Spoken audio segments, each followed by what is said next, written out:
안녕하십니까? 예. 어제 광우 스님 법회였던 거 아시죠? 예. 혹시 어제도 오신 분들 계십니까? 한번 손 들어보세요. 몇 분 계시네요. 왜냐면 제가 이제 그 오시는 분들이 어떤 분들이 오시나 이렇게 좀 파악을 하려고, 그래, 말씀을 드려봤습니다. 이제 일요일 날 시간이 계신 분들은 일요일 이 시간에만 참석할 수 있다고 이렇게 들어가지고, 그래서, 다음에 또 그 내년이나, 봐서 또 일정을 바꿀 수 있을 때 광우 스님 법회를 일요일로 또 옮기기도 하고 이렇게 하도록 하겠습니다. 그래서 여러분 이제 여러 사람들이 시간 스케줄 때문에 참석 못 하시는 분들을 좀 고려해서 이렇게 좀 왔다 갔다 이렇게 바꾸기도 해보겠습니다. 그래서 여쭤봤습니다. 그래도 오늘 저는 이제 어제 그래도 많은 분들이 오셔주셔가지고 그래서 오늘은 일요 법회라서 좀 덜 오시려나 이렇게 했는데 그래도 뭐 똑같이 이렇게 오신 것 같아서 대단히 감사합니다. 오늘은 제가 법문을 뭘 할까 하다가 우리 법련사가 매일 이렇게 사시 기도를 할 때 금강경 독송을 하잖아요. 또 우리 주지스님께서 금강경 독송을 이제 마음을 먹고 이렇게 몇 년 동안 계속 꾸준히 해오셨다고 그래서 제가 이제 저의 금강경에 대한 느낌을 한번 여러분과 말씀을 나눠보면 어떨까 하는 생각에 이제 이렇게 올라왔습니다. 그래서 오늘 사실 이건 어떻게 보면 제 느낌이에요. 제 느낌이고, 물론 이제 제가 경전을 보고 여러 가지 큰 어른 스님들 법문도 듣고 하면서 이제 그 느낀 것도 깔려 있겠지만 어쨌든 핵심은 제 느낌이기 때문에 여러분들이 나는 그렇게 생각하지 않는다. 그래도 오늘은 할 말은 없습니다. 할 말은 없지만 그래도 이제 제 느낌은 이랬다라는 거를 한번 여러분께 말씀을 드리면 여러분들이 또 판단을 하시기에 도움이 좀 될 수도 있겠다 하는 생각을 합니다. 저는 처음에 금강경을 만난 게 처음 이제 제가 21살에 절에 출가를 이렇게 조그만 산내 암자에 이제 출가를 했는데 거기에 그 스님께서는 그 경전을 이렇게 안 보세요. 경전을 보시는 분이 아니시더라고요. 그냥 몸으로 실천을 하는 분이세요. 몸으로 하루 24시간을 정말 빈틈없이 사시고 날이 이렇게 밝은데 집안에 들어앉아 있다는 것은 용납하지 못하는 그런 스님이세요.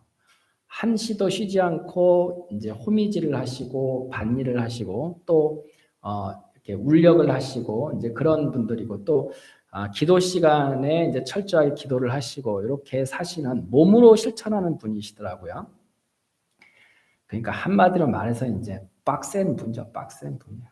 드시는 것도 조금밖에 감자 3알 드시고 하루 종일 일하시고 그래서 도대체 저분은 무슨 힘으로 저렇게 사시나 이제 이런 항시 의심을 했는데 여하튼 그분은 그러세요. 근데 그게 이제 너무 그렇게 하는 거는 나중에 나이가 드시니까 힘들어 하시더라고요. 여러 가지 좀 이렇게 병이 생겨요. 그래서 너무 젊었을 때 너무 무리하는 건 안 좋다. 이제 그게 제 지론인데 여하튼 그렇게 열심히 애써서 사시는 분이신데 그래서 이제 그분은 저한테 이렇게 경전을 알려주신 바가 없어요.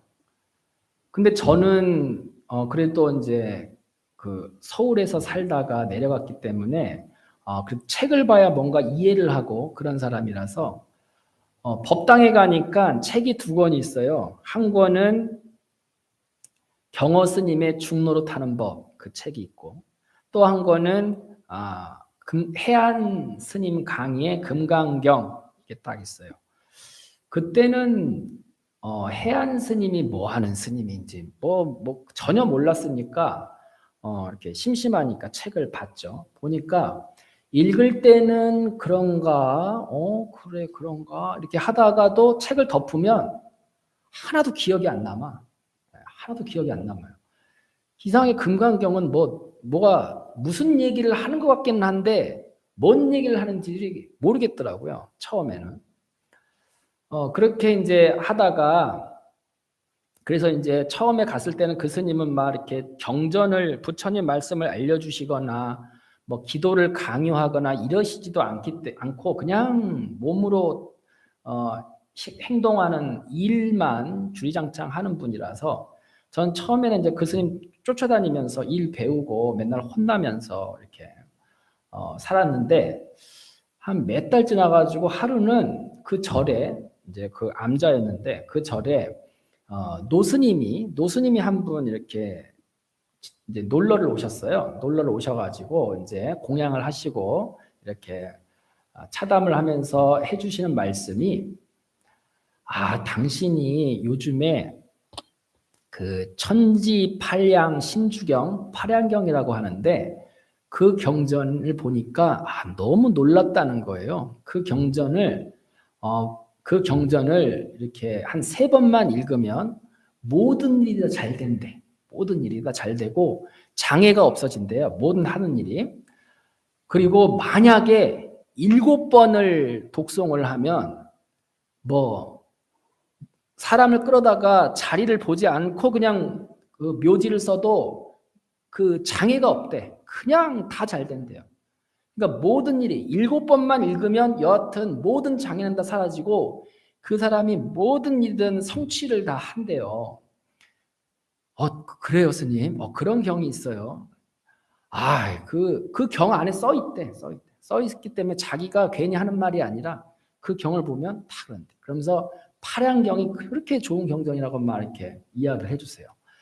저는 아무것도 모르잖아요. 절에 처음 가가지고. 또 노스님이 말씀하시니까 그렇구나 하고서 이제 속으로 이제 욕심이 나더라고요. 욕심이. 내가 뭐 하는 것도 잘 안 되는 것 같고 뭘 해야 될지도 모르겠고 그리고 그 조그만 암자에 사니까 혼자 스님 모시고 사니까 막 힘도 들고 그래가지고 뭔가 부처님 가피도 좀 받고 싶고 막 소원 성취도 하고 싶고 막 욕심이 나더라고요. 그래갖고 뭔가 한번 해봐야 되지 않겠나. 피가 끓는 나이에. 그래서 이제 그 다음 날부터 스님께 말씀을 드리고 새벽 예불을 마치고 그 끝에 법당에 앉아가지고 이 천지팔양 신주경을 팔양경을 3편씩 독송을 했어요. 3편씩. 날마다. 뭔 큰 막 이제 사단이 나겠지 하는 마음에 막 날마다 한 사단을 한번 내려고 3편씩 했어요. 날마다. 그러니까 그 한 편에 한 20분 정도 걸려요. 20분. 그러니까 3편 하니까 1시간. 새벽 예불 마치고 그 자리에서 1시간씩 매일 한 거예요. 매일 하니까 한 일주일 하니까 이제 거기가 이렇게 그 임법당 아시나요? 가운데 그 건물이 하나가 있으면 가운데 방이 법당이고 왼쪽 방이 삼성각이고 그리고 오른쪽 방이 주지스님 방이에요.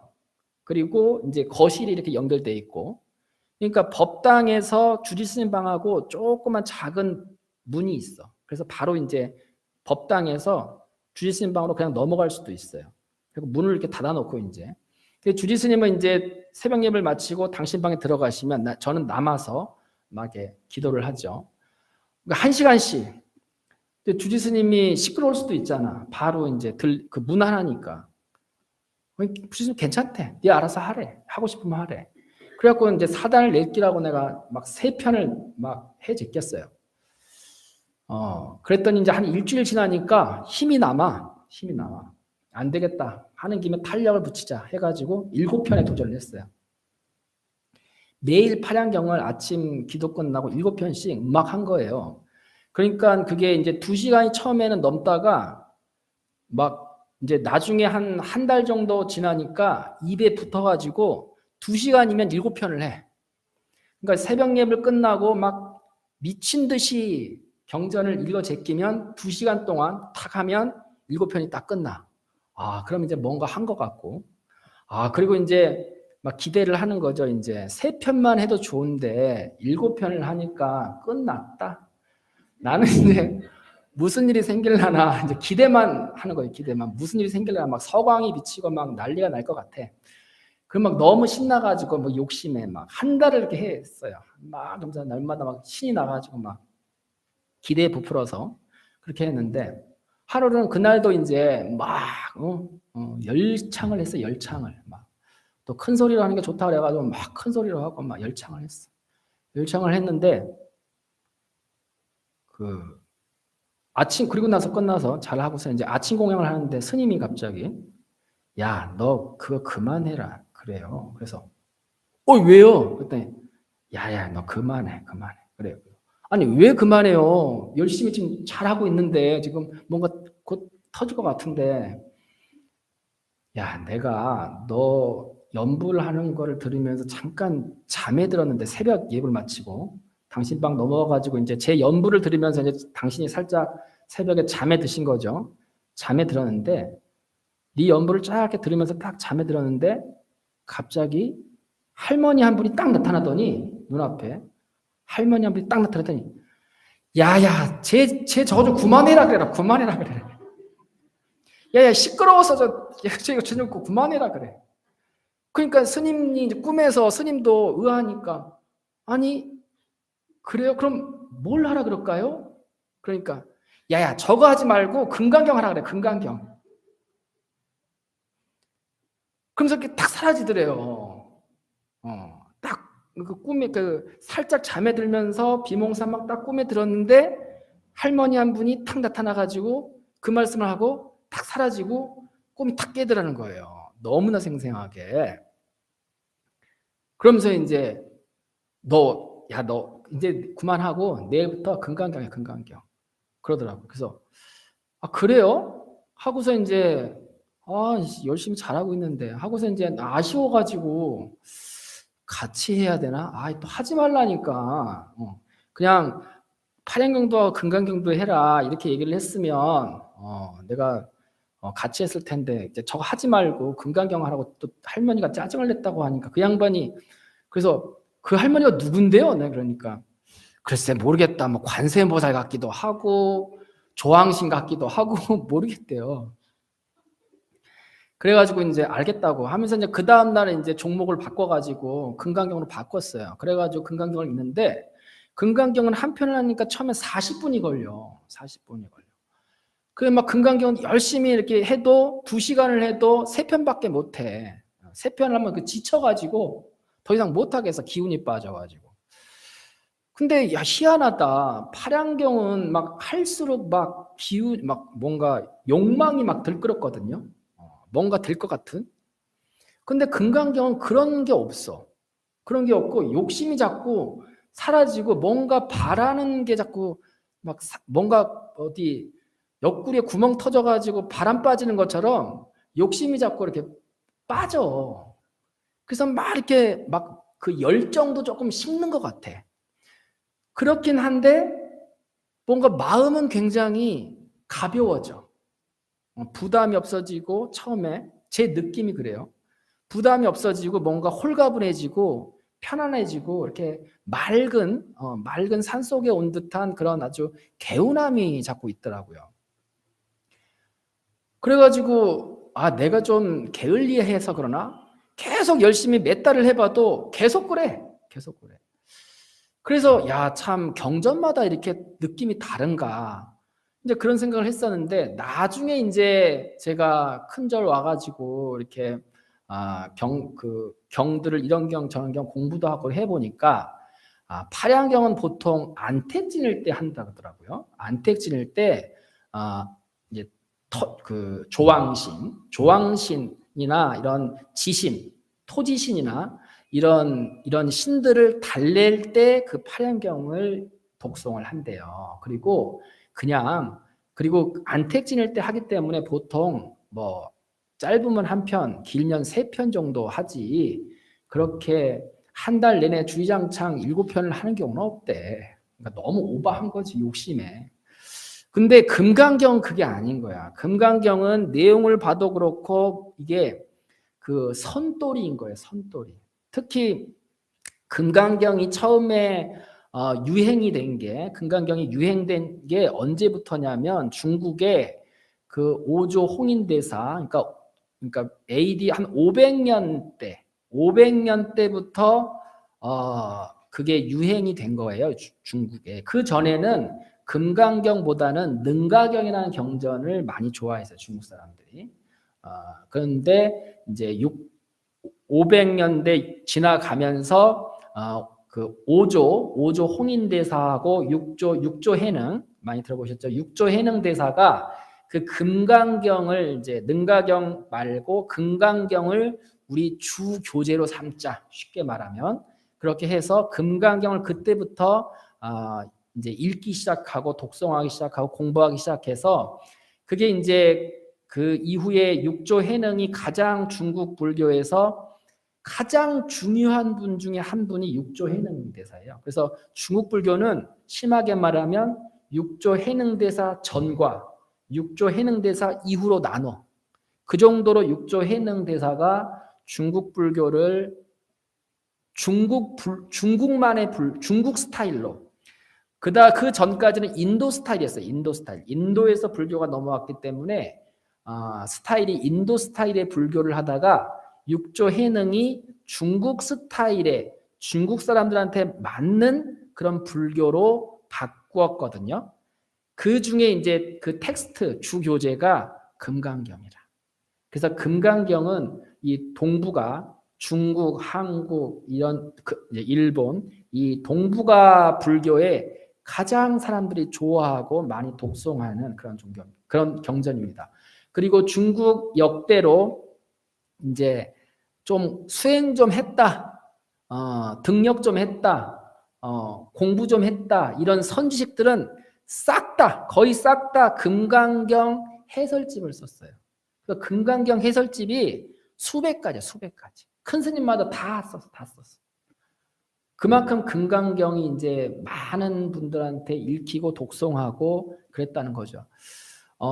역사적으로 이제 제가 그 후에 큰 절을 가서 이런저런 공부를 하고 해보니까 그만큼 우리가 흔한 것이 그만큼 좋은 것이다. 이렇게 그러니까 일반적으로 그렇게 생각해 볼 수가 있겠다라는 그런 점을 한번 염두에 둘 필요가 있고, 그리고 이제 제 경험에 의하면 금강경은 단기간에 소원 성취 이거를 위해서 막 주리장창 뭐 3편, 7편을 읽는다고 해서 단기간에 소원 성취를 위해서 한다라는 거하고는 조금 스타일이 다른 것 같아요. 물론 될지 안 될지 나 몰라. 그까지는 몰라요, 제가. 모르는데 제가 그런 경험이 있고 나서 경전마다 조금 스타일이나 목적이 조금씩 차이 있겠구나.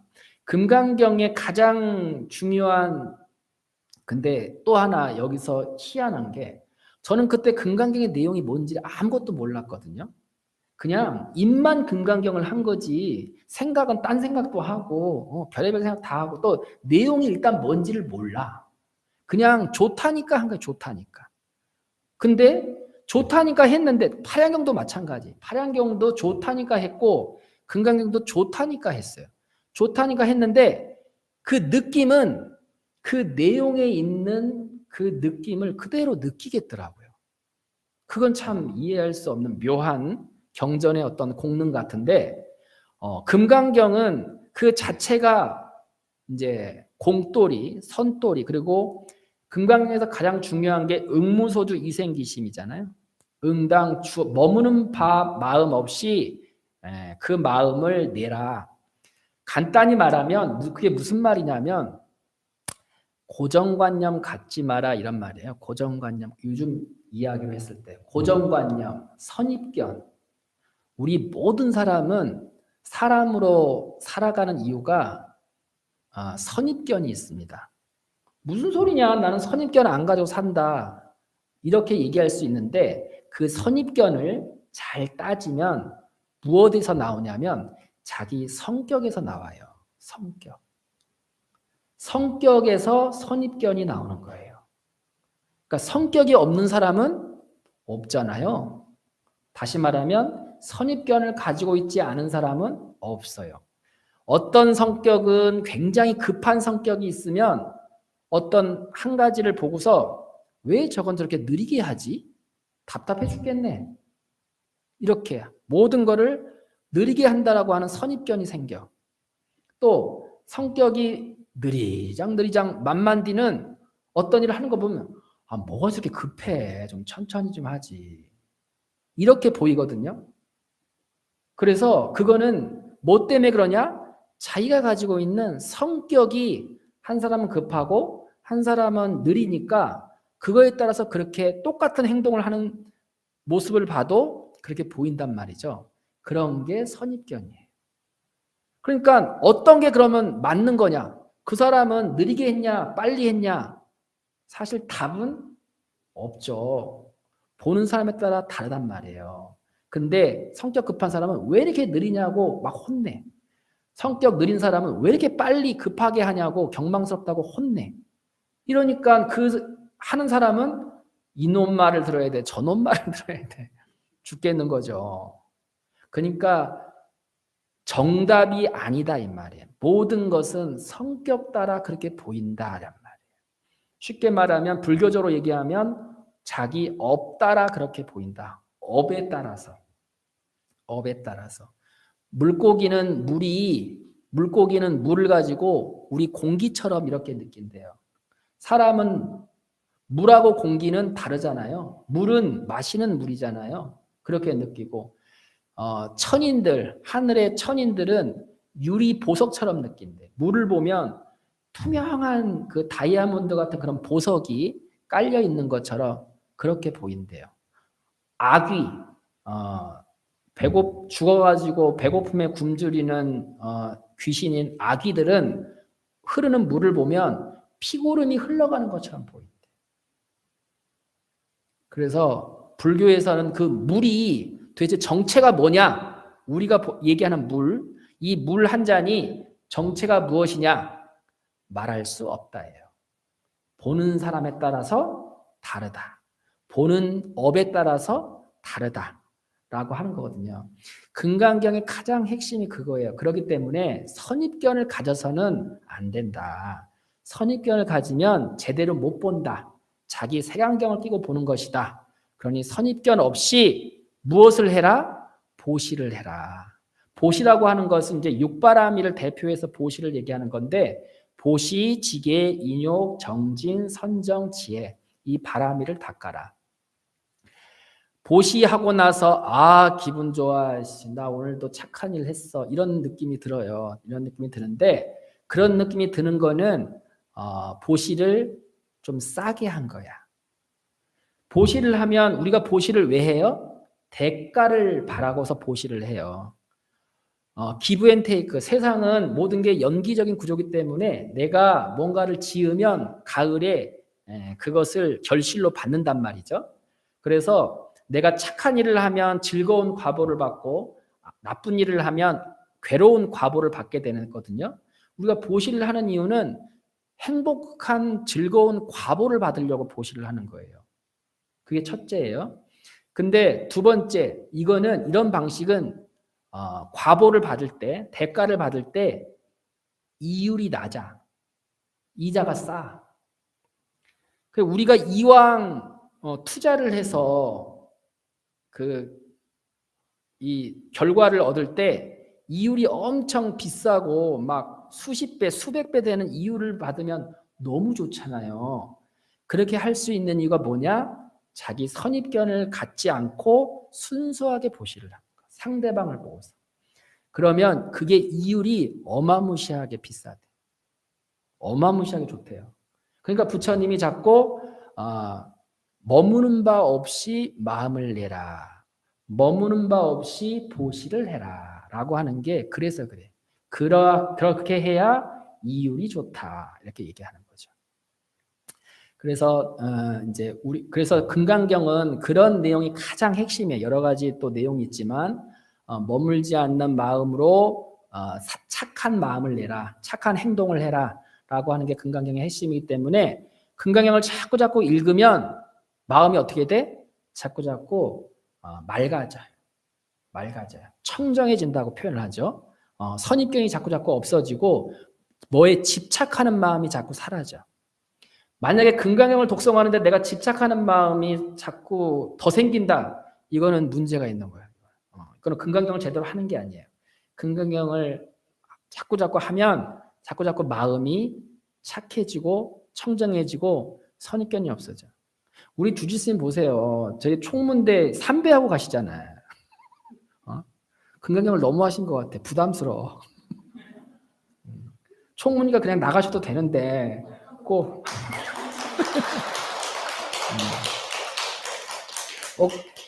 법상에 올라가서 부처님 말씀한다고 300까지 하고 부담스럽게 그렇게 가시고 이렇게 하세요. 금강경을 하시면 이렇게 된단 말이에요. 사람 마음이 자꾸 청정해져, 착해져. 그래서 확실히 저는 금강경을 많이 독송할수록 마음이 그렇게 된다라는 걸 생각하고, 또 근데 우리가 마음만 청정해진다고 해서 세상 사는데 문제가 없냐? 또 그거는 아닐 수도 있을 것 같아. 그래서 저는 신도님들한테 권하고 제가 생각하기에는 기본적으로 금강경을 항시 놓치지 말고 해야 된다라는 생각 하나 하고, 두 번째로 내가 정말 단기간에 뭔가 원하는 게 있고 바라는 게 있으면 금강경 플러스 다른 기도를 또 해야 된다. 그중에 무엇이 대표적으로 소원 성취를 위해서 좀 빨리 그 소원 성취를 바랄 수 있는 기도냐?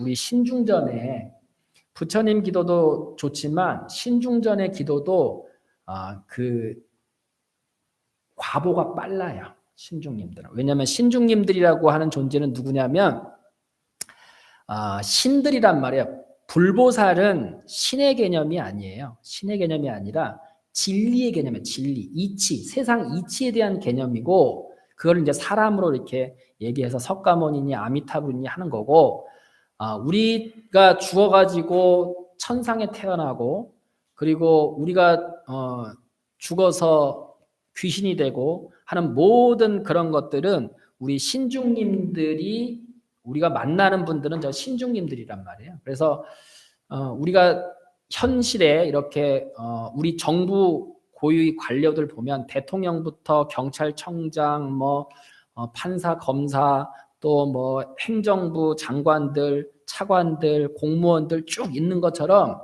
그 신들도 서열이 있어.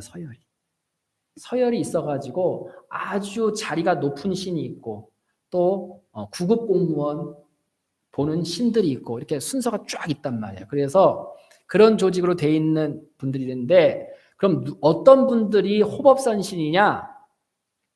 그 많은 신들 중에서 불자가 있어. 불자.